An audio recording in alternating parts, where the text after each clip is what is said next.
গর্ভাবস্থায় পেট ব্যথা হলে কোন দোয়াটি পাঠ করবেন? নেককার সন্তান হওয়ার জন্য কোন দোয়াটি পাঠ করবেন?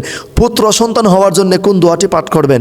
এবং মা ও শিশু, মানুষ এবং জিনের বদনজর হইতে বাঁচার জন্যে, সকল প্রকার জাদুটোনা হইতে বাঁচার জন্যে কোন দোয়াটি পাঠ করবেন? আজকের ছোট্ট একটি ভিডিওর মাধ্যমে জানতে পারবেন, তাই না টেনে সম্পূর্ণ ভিডিওটি দেখতে থাকুন।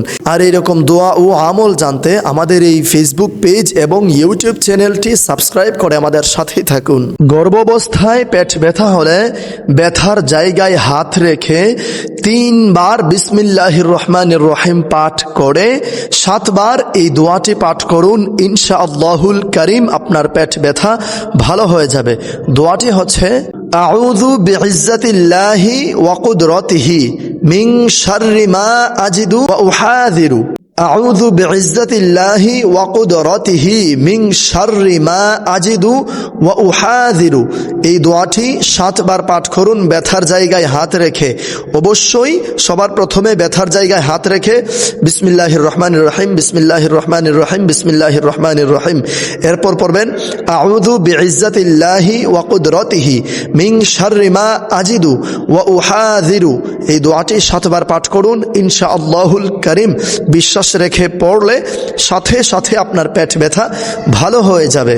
এবং পেটের সন্তান নেক সন্তান হওয়ার জন্যে ইয়া মুতাকাব্বিরু, ইয়া মুতাকাব্বিরু, ইয়া মুতাকাব্বিরু এই দোয়াটি বেশি বেশি পাঠ করুন। প্রত্যেক মোনাজাতে পাঠ করুন।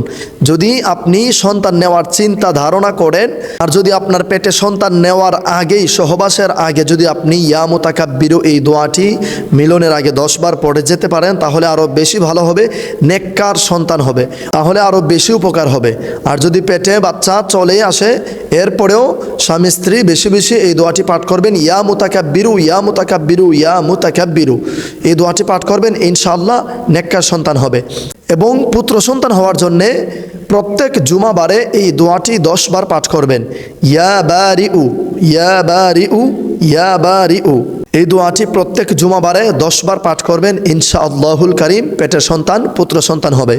পেটের সন্তান এবং মা সুরক্ষিত থাকার জন্যে, বদ জিনের আছর থেকে বাঁচার জন্যে, মানুষের বদনজর থেকে, সকল প্রকার বদনজর হইতে বাঁচার জন্যে এই দোয়াটি বেশি বেশি পাঠ করুন। হাসবুনাল্লাহু ওয়া নি'মাল ওয়াকিল, নি'মাল মাওলা ওয়া নি'মান নাসির। হাসবুনাল্লাহু ওয়া নি'মাল ওয়াকিল, নি'মাল মাওলা ওয়া নি'মান নাসির। হাসবুনাল্লাহু ওয়া নি'মাল ওয়াকিল, নি'মাল মাওলা ওয়া নি'মান নাসির। এই দোয়াটি বেশি বেশি পাঠ করলে আল্লাহ রব্বুল আলামিন সকল প্রকারের বিপদ আপদ, বালা মুসিবত, জিন এবং ইনসানের সকল প্রকার বদনজর হইতে আল্লাহ রব্বুল আলামিন, আল্লাহ নিজে আপনাকে হেফাজত করবেন। আপনি বেশি বেশি এই দোয়াটি পাঠ করবেন। প্রিয় দর্শক শ্রোতামণ্ডলী, আশা করছি আপনারা সকলে বুঝতে পেরেছেন। আজকের এই ভিডিওটি প্রচুর পরিমাণে শেয়ার করে সারা বিশ্বে ছড়িয়ে দিন। আসসালামু আলাইকুম ওয়া রাহমাতুল্লাহ।